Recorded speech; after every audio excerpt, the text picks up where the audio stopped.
Shalom, shalom, bienvenidos. Este es el resumen de la parashá de esta semana, Vayakhel, en el año 5782, febrero 21, 2002. Parashá Vayakhel comienza con la orden de Dios a Moshe de reunir a todos los hijos de Israel y ordenarles varios mandamientos. El primero de ellos se trata de que los israelitas deben de guardar el día de Shabbat, el día de reposo, de abstención de actividades que se llaman en hebreo melajá. Hay 39 melajot según nos explicaron los sabios. Aquellas melajot, actividades creativas que se usaron para la edificación del Mishkan, el tabernáculo, el templo en el desierto. Dios prohíbe que se haga melajá en Shabbat, pero dice que 6 días hagamos nuestra melajá, nuestra actividad creativa. El resto de la semana es para construir este mundo. Y en Shabbat se construye este mundo a partir de abstenerse de trabajar. Y hace especial hincapié en no encender fuego en Shabbat.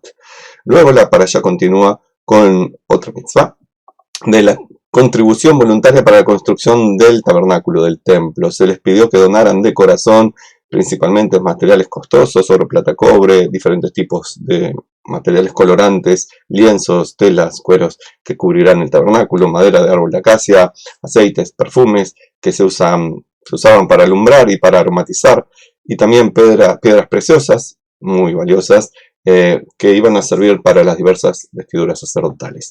¿Quién iba a fabricar todos los artefactos y utensilios del santuario? La orden es que lo hagan los artistas, aquellos que tengan la capacidad, que se crean en condiciones para hacerlo, de acuerdo a las pautas que serían suministradas. Pero ¿de dónde un pueblo nómada como los israelitas, asentados como esclavos en Egipto, podrían tener artesanos para hacer estos finos trabajos tan dedicados, tan expertos? Y entonces debemos entender que un grupo de judíos, de israelitas, se dedicó en Egipto también a trabajar en cosas de artesanía. Aprendieron a ser orfebres, joyeros, carpinteros, todas las obras necesarias para la construcción del tabernáculo, ya las hacían también en Egipto. Así que acá iba a haber personas expertas con conocimiento, con experiencia, con capacidad, con ganas, con mucha voluntad.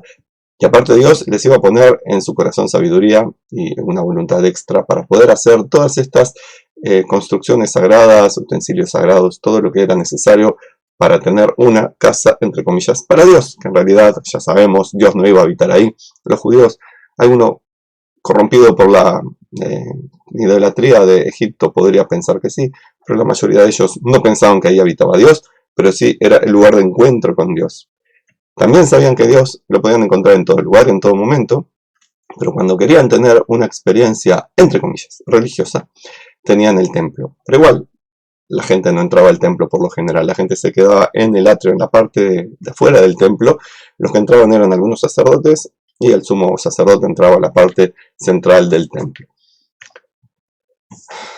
Tras las órdenes de construir el Mishkan, se comenzó la movilización general para la construcción de la misma. Pusieron las órdenes y se comenzó la construcción. Hombres, mujeres, donaron el oro, las joyas, todo lo que tenían, se desprendían de sus valores personales para esta campaña sagrada, proveyeron de todos los materiales necesarios, mientras que los presidentes de las tribus, los líderes de las multitudes, traían el aceite, las especias y las piedras preciosas que eran más difíciles de encontrar, aquellas que iban en la pechera del Cohen Gadol. El director general de la obra fue escogido por Dios y a quien seleccionó es a Betzalel ben Uri ben Hur de Shevet Yehuda, porque dijo: el espíritu mío de Dios lo llena de sabiduría, le da inteligencia, ciencia, destreza en todo arte. Aparte de la que yo ya sabía de Egipto y sus experiencias personales, conocimiento, haber ido de la escuela industrial o lo que sea que haya hecho, este muchacho fue arrebatado por el espíritu de Dios, fue inspirado por Dios y él trabajaba directamente construyendo y dirigiendo la obra también. Y a su lado trabajaban personas, como dijimos, con grandes talentos. Aholiab, por ejemplo, está mencionado. Estaban iluminados por la sabiduría del Eterno y se dedicaban a hacer con gran capacidad increíbles diseños que luego estuvieron en el templo, y ahora algunos de ellos fueron robados por Roma, otros fueron robados por babilonios, otros están escondidos en cámaras secretas debajo de lo que es ese domo dorado donde es el lugar del templo sagrado de Dios, usurpado por esa construcción. Y ahí quedan algunos de estos objetos sagrados. Igualmente, el judaísmo no depende de objetos sagrados ni de lugares sagrados. El judaísmo no depende de personas sagradas. El judaísmo depende de saber que tenemos una historia continua de casi 4000 años nosotros como familia y pueblo, y que tenemos todos los seres humanos una relación indestructible con Dios, porque somos Neshama, así que los objetos nos sirven para la parte más material del asunto, para esto que dudamos y tenemos las incomprensiones habituales del ser humano, pero en realidad la utilidad que podríamos tener para el templo es para eso, para las personas con dudas, las personas que precisan revelaciones visibles y cosas por el estilo, porque sabemos que Dios está en todas partes, somos parte de Dios. Sin embargo, para esta gente fue muy importante tener su templo en aquel momento, el templo portátil que los acompañó, y supongo que para mucha gente hoy en día que están deseando que se cumpla la profecía del tercer templo, también va a ser algo monumental tener el templo. Para otra gente quizás no va a ser tan importante, pero va a ser un dato relevante, como lo era también en aquella época, no es para desechar. Moshe instruye a los artistas para que comiencen a trabajar. Primero se prepararon las láminas que cubrían el tabernáculo y se conectaron entre sí. Posteriormente se hicieron los tablones en los antepechos que los conectaban. Luego el parojet, la cortina que separaba el lugar santísimo del resto del tabernáculo. En este punto llegó el turno de construir los artefactos sagrados, el arca, la mesa, el candelabro, el altar de incienso, el altar ascendente en que se ofrecían los sacrificios y el kior, el lavatorio. Al final de la construcción se dedicó a la preparación del atrio que rodeaba el tabernáculo, las columnas, clavijas, antepechos y paredes.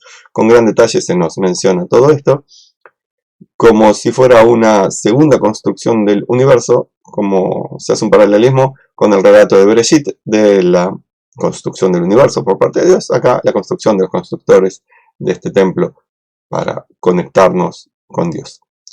Y con esto termina el resumen de la Parashá Vayakel, que muchos años se lee junto con Pekudei.